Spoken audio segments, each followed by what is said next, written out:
الزامی مہم ہے اس کا آغاز کیا گیا، اور پھر اس کے بعد ان کی ویڈیو آنے کے بعد پھر ایک نئی مہم کا آغاز ہو جاتا ہے، اور وہ تمام لوگ جو عمران خان صاحب کے فیورٹس ہیں، جن میں شاہین صبائی صاحب ہیں، جن میں عمران ریاض خان صاحب ہیں، جن میں صدیق جان صاحب ہیں، جس میں صابر شاکر صاحب ہیں، جس میں سمیع ابراہیم صاحب ہیں، یہ تمام کے تمام لوگ اسی ایک لائن کے اوپر شروع ہو جاتا ہے۔ مثال دیتا ہوں آپ کو کہ کل رات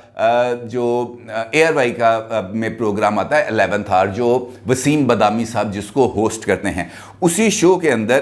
جاتے ہیں عمران ریاض صاحب، اور عمران ریاض صاحب وہاں پر جا کر اس بات کا ذکر کرتے ہیں کہ جناب لاہور میں بیٹھی ہوئی ایک طاقتور شخصیت پورا زور لگا رہی ہے کہ نون لیگ کو پنجاب کے ضمنی انتخابات میں 15 سے زائد نشستیں جتوائی جائیں۔ یعنی یہ وہی بات ہے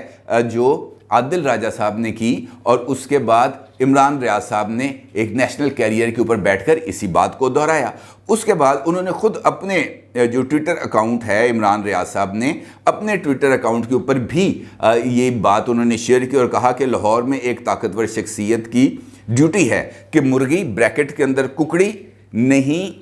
ککڑی ذبح نہیں ہونی چاہیے، چاہے کچھ بھی ہو جائے۔ یعنی یہی بات انہوں نے ان ادر ورڈز اس بات کو دہرا دیا، اور اس کے بعد یہ والی بحث شروع ہو گئی کہ جناب یہ جو آئی ہے یہ ایک مرتبہ پھر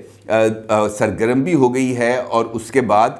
یہ دوبارہ اپنی سیاست کے اندر مداخلت انہوں نے شروع کر دی ہے۔ یہ کہانی یہاں پہ ختم نہیں ہوتی، بلکہ آج ہی میجر عادل راجہ صاحب نے ایک ٹویٹ بھی کیا ہے، اور اس ٹویٹ کے اندر ان کا یہ کہنا ہے کہ I have been asked by a senior army officer، یعنی مجھے ایک نہایت ہی سینئر آرمی افسر کی طرف سے یہ کہا گیا ہے ٹو ڈیمانڈ کہ میں مطالبہ کروں دی ریزگنیشن، استعفے کا، کس سے؟ جنرل قمر جاوید باجوہ صاحب سے۔ یعنی وہ یہ کہہ رہے ہیں کہ ان کو فوج کے ایک اعلیٰ افسر نے ان کے ساتھ رابطہ کیا ہے، اور ان سے اور میجر صاحب سے یہ بات کہی ہے کہ جناب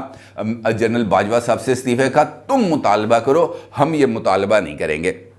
اس کا مطلب یہ ہے اس ساری بات کا کہ یہ ایک سوچا سمجھا ایک منصوبہ ہے جس کو ایگزیکیوٹ کرنے کے لیے یہ جو فرنٹ لائن واریئرز ہیں پاکستان تحریک انصاف کے، ان کو ذمہ داری سونپ دی گئی ہے۔ اب وہ چاہے عادل راجہ صاحب ہیں، چاہے وہ عمران صاحب ہیں، چاہے وہ کوئی بھی ہے، وہ اب منظر عام پر آگے ہیں، اور یہ جو استعفے والی بات ہے اس کو لے کے آگے چلے ہیں شاہین صبائی صاحب۔ شاہین صبائی صاحب نے بھی ایک ٹویٹ کیا ہے، وہ یہ کہتے ہیں کہ آپ باجوہ چاہیں گے، زرداری مزید 2 سال سے کہہ رہے ہیں کہ وہ ان کو ایکسٹینشن دیں، ISPR کہہ چکی ہے کہ وہ نہیں چاہتے کہ ان کو ایکسٹینشن ملے، مگر بات ختم نہیں ہوتی۔ سنتے ہیں کہ ایک نئی پوسٹ CDS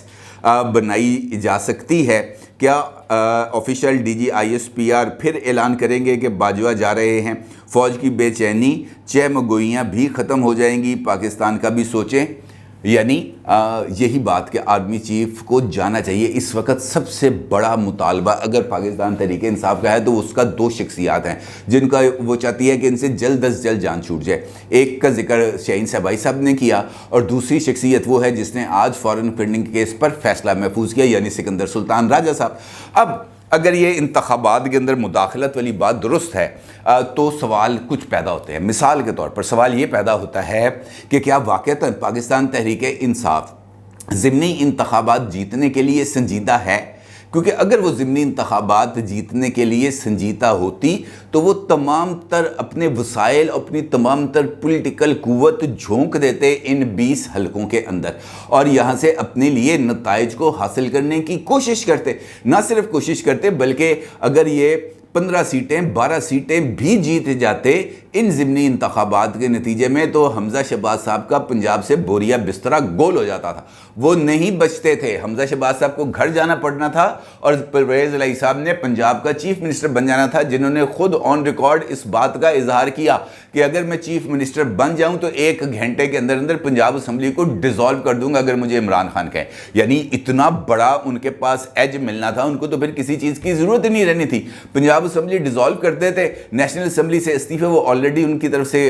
جا چکے ہیں، اتنا بڑا میس کریٹ ہو جاتا کہ حکومت خود بخود مجبور ہو جاتی انتخابات کرانے پر، لیکن وہ یہ نہیں کر رہے۔ اگر وہ یہ نہیں کر رہے تو اس کا مطلب یہ ہے کہ وہ ضمنی انتخابات کو جیتنا ہی نہیں چاہتے، کیونکہ اگر وہ ضمنی انتخابات جیتنا چاہتے تو پھر وہ اس بات کا اعلان نہ کرتے کہ میں 10 جولائی سے پہلے لانگ مارچ کرنے جا رہا ہوں یا لانگ مارچ کی تاریخ کا اعلان کرنے جا رہا ہوں۔ وہ یہ کہتے ہیں کہ جناب ہم نے ہر حال میں 17 جولائی کا ضمنی الیکشن جیتنا ہے اور اس کے بعد ہم اس بات کا فیصلہ کریں گے کہ ہم نے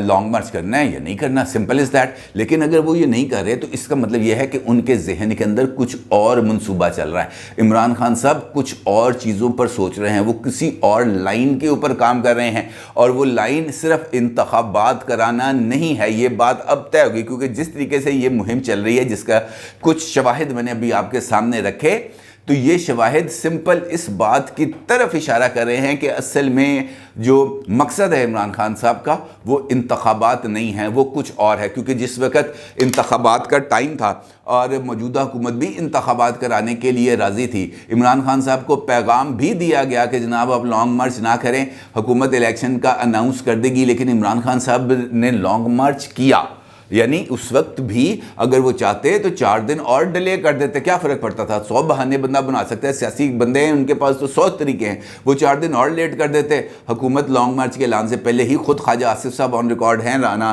ثناء اللہ صاحب آن ریکارڈ ہے، احسن اقبال صاحب آن ریکارڈ ہے، جن کا یہ کہنا تھا کہ ہم تو اسمبلی توڑنے کے لیے مکمل تیار بیٹھے تھے، لیکن اگر یہ لانگ مارچ کا انہوں نے اعلان کر دیا جس کی وجہ سے ہم اب یہ تاثر نہیں دینا چاہتے کہ جناب ہم نے بلیک میلنگ ہو کر ہم نے اسمبلیاں ڈیزالو کی ہیں، لہٰذا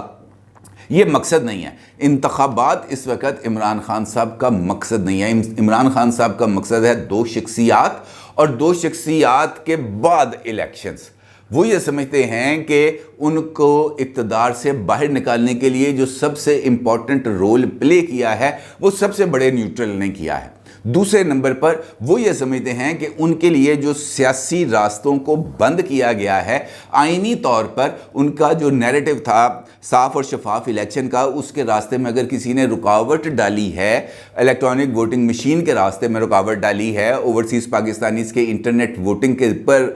جو پابندی لگائی ہے یا اس کے اوپر رکاوٹ ڈالی ہے، ڈسکا الیکشن کو کالا دم قرار دیا ہے، ان کے پورے نیریٹو کو ذبح کر دیا، اس کے ساتھ سینٹ کے الیکشن کے اندر ان کی بھرپور کوشش کے باوجود ٹریسیبل بیلٹ کے اوپر الیکشن کمیشن نہیں مانا، تو اس کا مطلب یہ ہے کہ الیکشن کمیشن عمران خان کے خلاف کھڑا ہے۔ لہٰذا یہ 2 شخصیت ہیں جن کی عمران خان صاحب قربانی مانگ رہے ہیں، نہ صرف قربانی مانگ رہے ہیں بلکہ یہ چاہتے ہیں کہ یہ کل کے جاتے آج چلے جائیں، اور یہی وجہ ہے کہ چاہے وہ میجر عادل راجہ صاحب ہے، آپ خود بتائیں کہ میجر عادل راجہ صاحب ہیں، وہ اس بات کی طرف بار بار آ کر اس کی طرف اشارے کر رہے ہیں کہ جناب یہ جو خاموش مجاہدین بیٹھے ہوئے ہیں، ایک اور انہوں نے ٹویٹ کیا، وہ بھی پنجاب کے صورتحال کے حوالے سے ہے، وہ جلیل شرک پوری صاحب کی ملاقات ہوئی حمزہ شہباز صاحب کے اوپر، اس کے اوپر انہوں نے ٹویٹ کیا ہے کہ خاموش مجاہدوں کے مطابق جلیل شرک پوری نون لیگ سے نون لیگ کے کہنے پر نہیں ملے، یعنی وہ جن کے کہنے پر ملے ہیں وہ وہی شخصیات ہیں جو اس وقت لاہور میں سرگرم ہیں۔ کس لیے سرگرم ہیں؟ کہ مسلم لیگ نون کی پنجاب حکومت کو بچایا جائے، اور چونکہ بجٹ پاس کرانا ہے اس کے لیے ضروری ہے کہ وہ 4 منحرف اراکین جو اپنی سپورٹ دے چکے تھے پی ٹی آئی کو، وہ واپس آ رہے ہیں نون لیگ میں۔ اگرچہ غلط ہے، نون لیگ کو بھی ایسے لوٹوں کو قبول نہیں کرنا چاہیے جو ایک دن ادھر چلے جاتے ہیں۔ پورے 3.5 سال کے دوران ان لوگوں کا کوئی دین ایمان نہیں تھا، اب ان کو اپنے ساتھ بٹھا کے مسکراتے ہوئے تصویریں اتارتے ہوئے خود حمزہ صاحب کو بھی غور کرنا چاہیے تھا کہ یہ میں کیا کر رہا ہوں اور میں کیوں کر رہا ہوں۔ لیکن اب یہ چونکہ ایک پورے کا پورا ماحول بنانا مقصود ہے، ایک ایسا نیا بیانیہ بنانا ضروری ہے کہ جناب یہ شخصیات پاکستان کی تباہی کی ذمہ دار ہے، لہٰذا ان کو جانا ہوگا۔ اب اس وقت ان کو اس بات سے پرواہ نہیں ہے کہ کون آئے گا، عمران خان صاحب کو اس بات سے پرواہ نہیں ہے کہ کون آئے گا، عمران خان صاحب یہ چاہتے ہیں کہ یہ جائے گا۔ اب یہ جو خواہش ہے ان کی کہ اس فلاں شخصیت کو اب رخصت ہو جانا چاہیے، یہی اس وقت پاکستان میں موجود پولیٹیکل انریسٹ کی بنیاد بن چکی ہے، اور عمران خان صاحب اپنی اس نیریٹو سے پیچھے ہٹنے کے لیے ابھی مجھے تیار ہوتے ہوئے نظر نہیں آ رہے۔ اور اگلے دنوں میں جس طریقے سے اظہار کیا ہے شاہین صاحب نے کہ نئی پوسٹ کریٹ کی جا رہی ہے chief of defence services CDS، میرا خیال ہے کہ یہی میرا خیال ہے کہ اس کا مخفف بنتا ہے. تو اگر ایسی کوئی سیٹ کریٹ کی جا رہی ہے، شاہین صاحب بھائی اس بات کی طرف اشارہ کر رہے ہیں کہ جنرل باجوہ صاحب بن جائیں گے CDS، اور CDS کے عہدے کے اوپر تمام اختیارات کو تفویض کر دیا جائے گا، اور نیا جو چیف آئے گا وہ ایک علامتی چیف ہوگا. میرا یہ خیال ہے، مجھے اس بات کی سمجھ آ رہی ہے کہ کچھ اس قسم کا شاہین صاحب کے مطابق اس قسم کا پلان بن رہا ہے. اور اگر اس قسم کا پلان نہیں بھی بن رہا یا بن رہا، تو ایک چیز اگر سوشل میڈیا کے اوپر چلا دی جائے، اور پھر مجاہدین عمران خان صاحب کے فوجی جو اس وقت بیٹھے ہوئے ہیں اگلے مورچوں کے اوپر اپنے ٹویٹر، اپنے موبائل فونز کو لے کر نئے سے نئے ٹرینڈ بنانے کے لیے، اس وقت بھی آپ دیکھ لیں جو ٹویٹر پر سب سے اوپر ٹرینڈ چل رہے ہیں، ان میں سے کون کون سے ٹرینڈ ہیں جو میرے اور آپ کی پرابلمز کے ساتھ وابستہ ہیں. ایسے کوئی ٹرینڈ نہیں. اگر آپ کو کوئی ٹرینڈ نظر آئے گا تو یہی نظر آئے گا، جناب جنرل باجوہ صاحب COAS باجوہ استعفیٰ دو. لو ابھی یہ میں آپ سے ذکر کر رہا تھا، یہ ہیش ٹیگ بنا ہوا ہے اور اس کے اوپر 27,400 ٹویٹس بھی ہو چکے ہیں. سب سے اوپر ٹرینڈ ہے باجوہ ہیش ٹیگ باجوہ استعفیٰ دو. یعنی یہ بات جو بھی میں آپ کے ساتھ کر رہا تھا، یہ اس کے اوپر ٹویٹر کے اوپر اس کام کا آغاز ہو چکا ہے، کام شروع ہو چکا ہے. یعنی یہ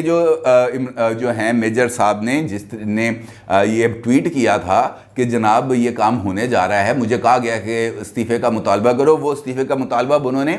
ٹویٹر کے اوپر ٹرینڈ بنا دیا. اب اس صورتحال میں سوال یہ پیدا ہوتا ہے کہ میرے جیسے لوگ جو عام ماتر سے سویلینز ہیں، وہ اگر کوئی بات کر دے، ان کو تو فون کال بھی آ جاتے ہیں، ان کو تو FIA کے نوٹسز بھی آ جاتے ہیں، ان کو تو اٹھا کے بھی لے جایا جاتا ہے. لیکن یہ تمام لوگ جو پاکستان سے باہر بیٹھے ہیں یا یہاں پر بیٹھ کے اس قسم کے ٹویٹ اور اس قسم کے پروپیگنڈاز کر رہے ہیں، ان کے لیے کوئی ضابطہ، کوئی آئین، کوئی قانون نہیں ہے کہ صرف اس وجہ سے کہ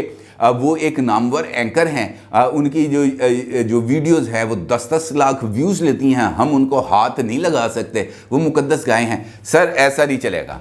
برابری کی بنیاد پر ہوگا تو کام چلے گا، ادروائز نہیں چلے گا. اور اگر کوئی یہ سمجھتا ہے اور اگر خود ہم اس قسم کا تاثر دینا چاہ رہے ہیں کہ ہم ان باتوں سے ہم متاثر نہیں ہوتے، تو پھر اور بھی بہت ساری زبانیں کھل جائیں گی، پھر اور بھی بہت ساری چیزیں منظر عام پر آنے شروع ہو جائیں گی. میرا یہ خیال ہے کہ ہمیں اتنا بھی بھی نیوٹرل نہ ہو جاؤ، کوئی تھوڑا بہت دیکھیں کیا کرنا ہے کیا نہیں کرنا. کم از کم اس قسم کی جو چیزیں چل رہی ہیں اس کے آگے تو کوئی بند باندھنا چاہیے، اور اس کے لیے کوئی عملی اقدامات بھی ہونے چاہیے. اپنی رائے کا ضرور اظہار کیجیے گا. آپ کو بہت شکریہ. اللہ حافظ.